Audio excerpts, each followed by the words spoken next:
Oui, bonjour Monsieur Noyer, est-ce que vous m'entendez? Bonjour, oui, oui, je vous entends. Bonjour.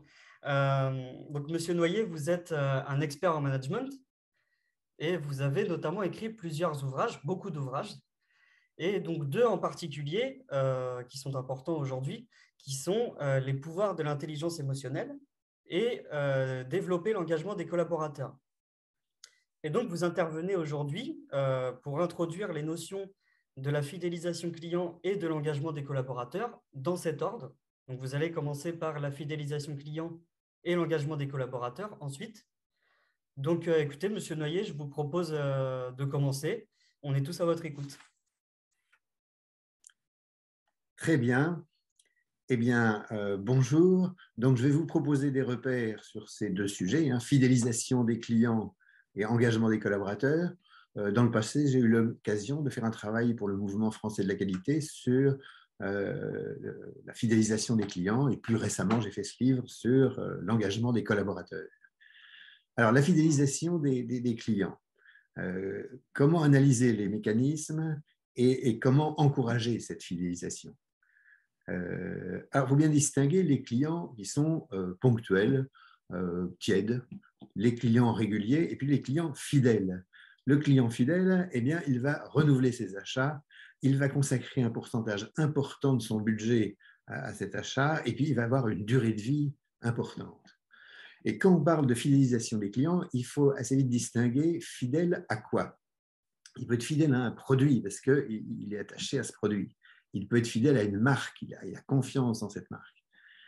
Il peut être fidèle à un fournisseur, il va toujours chez ce fournisseur, ou à un point de vente, ou à un canal de distribution. Donc, il faut faire ces distinctions. Et puis, il faut prendre en compte aussi autre chose qui est la périodicité d'achat. C'est complètement différent si le rythme est quotidien, hein, le petit café sur le comptoir, si c'est hebdomadaire quand on va à la grande surface, si c'est annuel pour aller au sport d'hiver, si c'est pluriannuel. Donc, c'est des mécanismes assez différents. Et je distinguerai aussi la fidélisation des clients, du client grand public et du client entreprise, parce que le raisonnement est quand même un petit peu différent. Alors tout de suite, il faut voir qu'il faut bien distinguer satisfaction et fidélisation. Satisfaction, c'est un ressenti. La fidélisation, c'est un comportement dans la durée. Et curieusement, on va rencontrer des gens qui sont satisfaits, mais peu fidèles.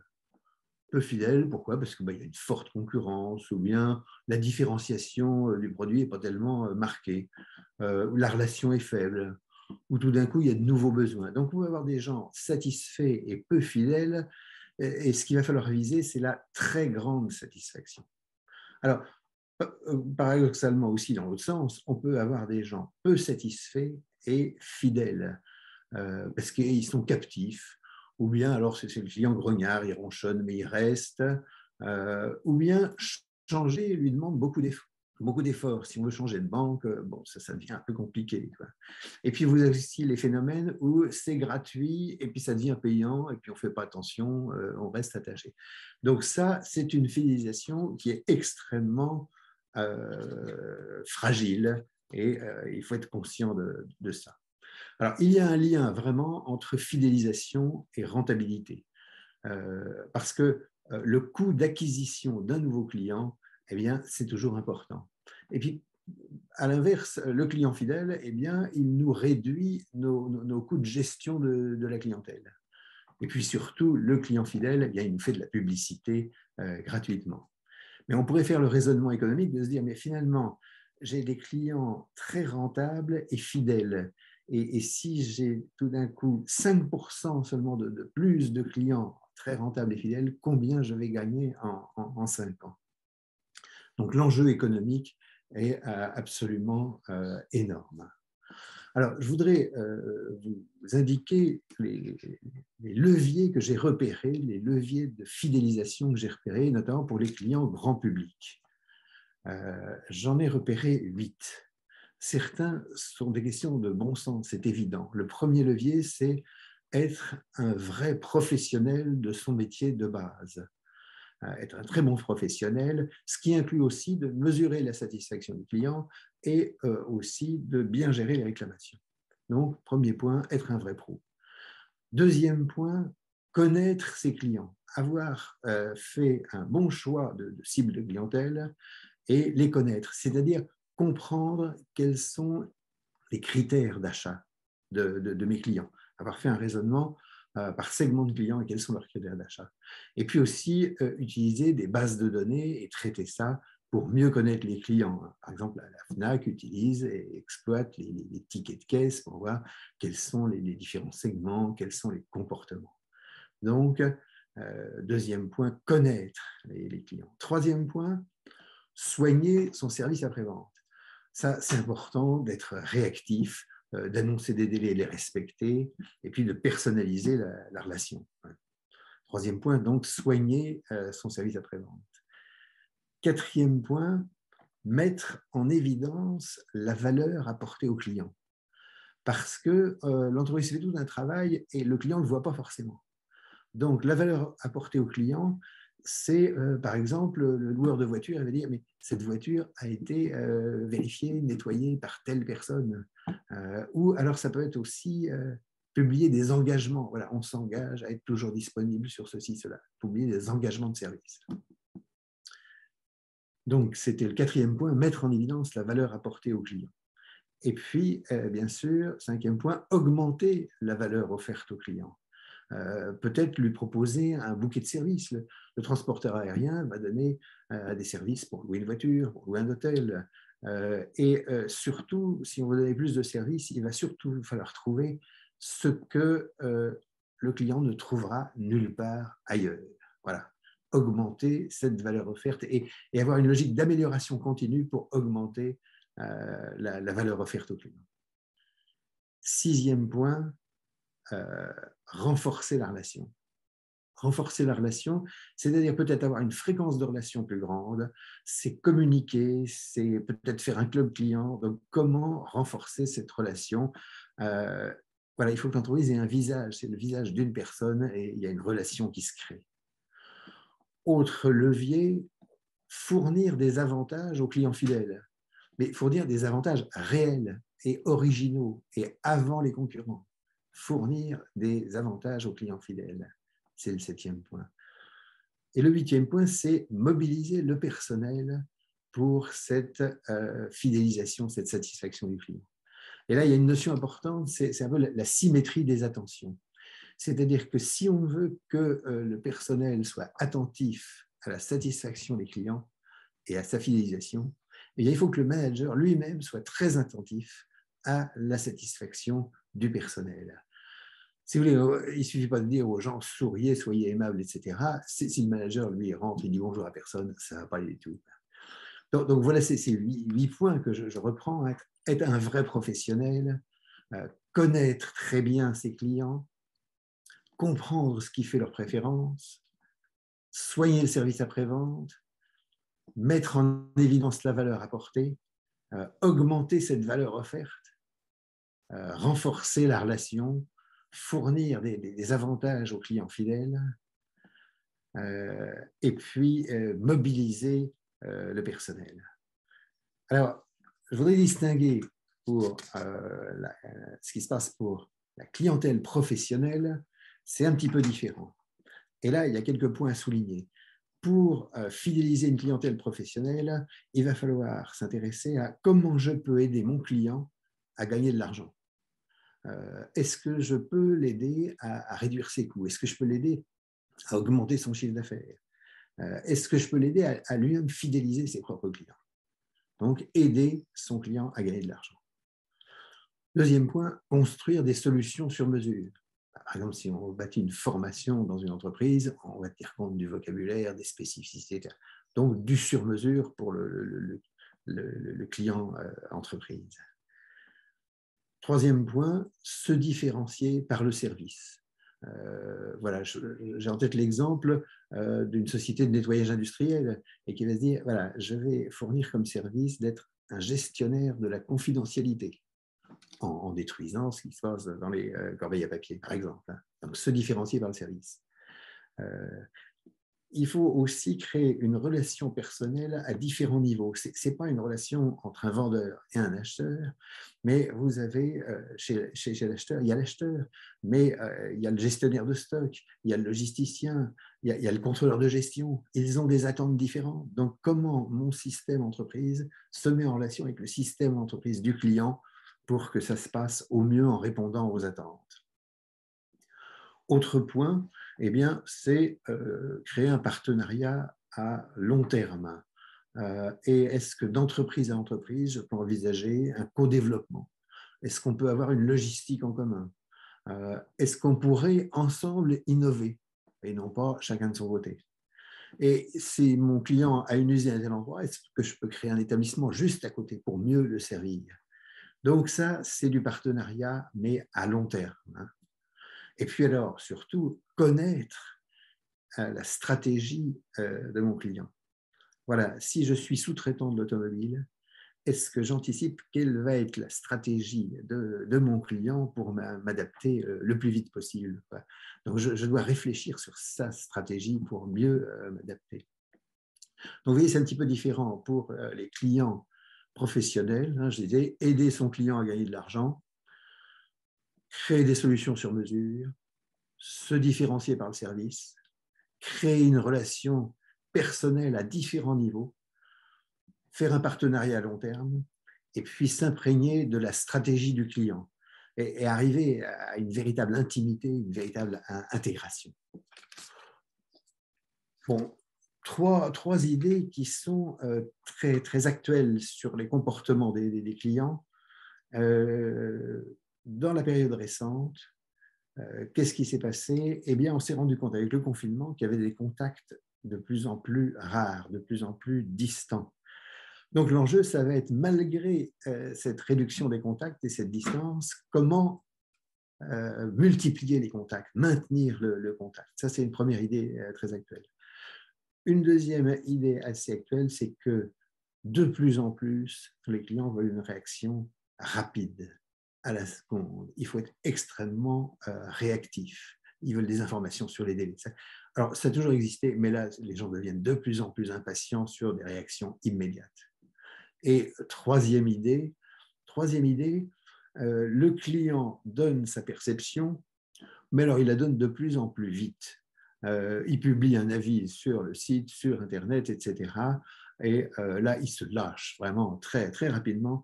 Donc, il faut absolument gérer cette information pour en faire un moyen de management de la satisfaction et de la fidélisation des clients. Voilà les points que je voulais aborder sur la fidélisation des clients. Je vais enchaîner sur l'autre thème qui est celui de l'engagement du personnel. Alors là, il y a un enjeu énorme. Par exemple, il y a une étude récente de Gallup en 2021 là, qui a indiqué qu'on constatait qu'il y avait 7% du personnel, des salariés, qui étaient très engagés, qui étaient véritablement engagés dans le travail. Il y en aurait 67% qui qui sont faiblement engagés, qui font le service minimum, qui respectent le contrat, mais qui font le service minimum. Et 26% qui seraient activement désengagés. Et là, vraiment, ils lèvent le pied. Alors ça, c'est très inquiétant et c'est un problème numéro 1 dans beaucoup d'entreprises, peut-être plus les grandes que les petites. Mais j'ai vu une étude en Angleterre, c'est le même problème. Et c'est un petit peu comme si on avait une situation où les conflits collectifs disparaissent et sont remplacés par du désengagement individuel. Alors ça, c'est extrêmement inquiétant et il y a beaucoup d'enjeux là-dessus. Il y a beaucoup d'enjeux parce que sur le plan économique, si vous voulez, eh bien, il y a beaucoup de coûts cachés avec ce désengagement. L'absentéisme, le turnover, des clients mécontents, des frais de recrutement, une désorganisation, une image qui baisse, etc. L'enjeu est énorme. Alors, quand on va parler d'engagement des collaborateurs, il faut être engagé de quelle façon? Et là, il faut distinguer. Je peux être engagé dans mon travail. Voilà, je suis un technicien du gaz. Pour moi, la sécurité, c'est vital et je suis complètement impliqué dans mon travail, quoi qu'il arrive. Ça, c'est par rapport à mon travail. Mais je peux être engagé par rapport à mon entreprise, parce qu'elle a des valeurs, je m'y reconnais, je sens un sentiment d'appartenance fort à l'entreprise. Je peux être engagé par rapport à mon manager, parce qu'il m'a recruté, il m'a aidé, il m'appuie, je veux être fidèle à ce manager. Et puis, je peux aussi être engagé par solidarité avec mes collègues. On est dans une petite équipe, on se tient tous, et je pense autre chose de mon métier et non l'entreprise, mais je suis solidaire de mon équipe. Donc, quand on dit engagement, alors on peut être engagé pour plusieurs de ces raisons, mais il faut analyser plus précisément le phénomène. Et quand on va parler d'engagement, il faut se dire aussi, attention, parce qu'il y a surengagement dans certains cas, avec épuisement professionnel. Et puis, il faut aussi poser la question de la réciprocité. L'entreprise, elle s'engage à quoi? Elle s'engage à quoi? C'est une question qui se pose. Alors, dans mes travaux, j'ai repéré une vingtaine de motifs de désengagement, parce que finalement, les gens ont plutôt envie de bien travailler. C'est le principe qu'on peut se donner, c'est que l'envie de faire un travail intéressant, utile, est très, très répandue. Et ce qui se passe, c'est qu'on dégoûte les gens, ils se désengagent. Et moi-même, j'ai repéré une vingtaine de motifs de désengagement qui sont les motifs les plus courants. Alors, c'est complètement différent d'une entreprise à l'autre. C'est pour ça qu'il faut faire un diagnostic un peu fin. J'ai repéré une vingtaine de motifs de désengagement et je les ai classés en 4 familles. Première famille, c'est les salariés ne se sentent pas appréciés. Deuxième famille, le salarié ne voit pas de perspective d'avenir pour lui. Troisième famille, le lien social, on va parler, le lien social, il est rompu. Et quatrième famille, c'est toutes les raisons pour lesquelles le salarié pense que ça fonctionne mal dans l'entreprise, ça marche mal, c'est mal organisé. Voilà. Et je vais citer des phrases qui peuvent venir dans la bouche des salariés dans ces 4 familles. Par exemple, les salariés ne se sentent pas appréciés. Qu'est-ce qu'ils vont dire? J'ai aucune reconnaissance pour le travail que je fais. Mon manager ne m'écoute pas, ou j'arrive pas à le voir. On me fait faire des entretiens annuels, ça ne sert à rien. Ou je ne suis pas payé correctement pour tout ce que je fais. Donc ça, c'est la catégorie, les salariés ne se sentent pas appréciés. Deuxième catégorie, je n'ai pas de perspective. Pas de perspective. Alors, on ne sait pas où on va dans cette boîte. Mon travail est sans intérêt. Qu'est-ce qu'ils disent encore? Je n'ai aucun espoir de promotion. Raison encore plus grave, je n'ai pas de sécurité de l'emploi, donc je suis inquiet par rapport à ça. Ou bien je n'ai pas de moyens d'obtenir une vraie formation. Donc là, la raison majeure, c'est pas de perspective. Troisième famille de motifs, le lien social est rompu. Je n'ai pas confiance dans cette direction. Voilà, il raconte des choses sur la stratégie, mais ça ne débouche pas, il n'y a pas d'espoir que ça progresse. Ou bien, motif très fréquent, mon manager est nul. Et j'ai adhéré à une entreprise, mais je vais quitter un manager, ça c'est clair. Ou bien, on n'est pas soutenu. Il est très sympathique, mais je ne peux pas compter sur mon manager pour m'aider dès que j'ai besoin. On a supprimé des niveaux hiérarchiques, je suis laissé à moi-même. Et aussi, autre motif, pas de coopération entre les services. C'est cloisonné, c'est chacun pour soi, et il n'y a pas vraiment de coopération. Donc ça, c'était la troisième famille, quand le lien social est rompu. Quatrième famille, les salariés pensent que ça fonctionne mal. Eh bien, je n'ai pas moyen pour faire un travail de qualité. J'ai un vieux logiciel, ça bug, ça ne marche pas, etc. Et ça peut être ça le motif. C'est pour ça que je parlais de faire un diagnostic fin dans chaque situation, parce que tous les motifs que j'évoque, eh bien, c'est différent d'une endroit à l'autre. Donc, pas les moyens de faire un travail de qualité, pas d'équilibre travail-vie professionnelle. Voilà, je suis saturé de travail, on m'en donne trop. Ou bien je n'ai pas de marge de manœuvre, je suis coincé par des procédures, par des normes, par des directives, et je n'ai aucune autonomie. Donc ça met aussi en cause l'organisation du travail.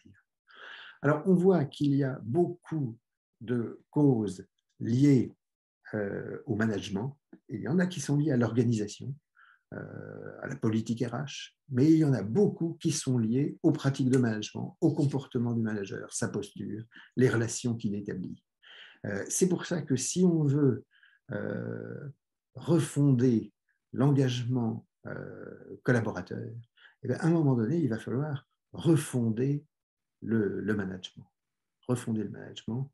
Et on voit bien le lien entre nos deux sujets, parce que si on veut avoir des collaborateurs qui sont motivés, engagés, eh ben, ça sera le moyen d'avoir des clients très satisfaits et fidèles. Donc, les deux sujets sont intimement liés.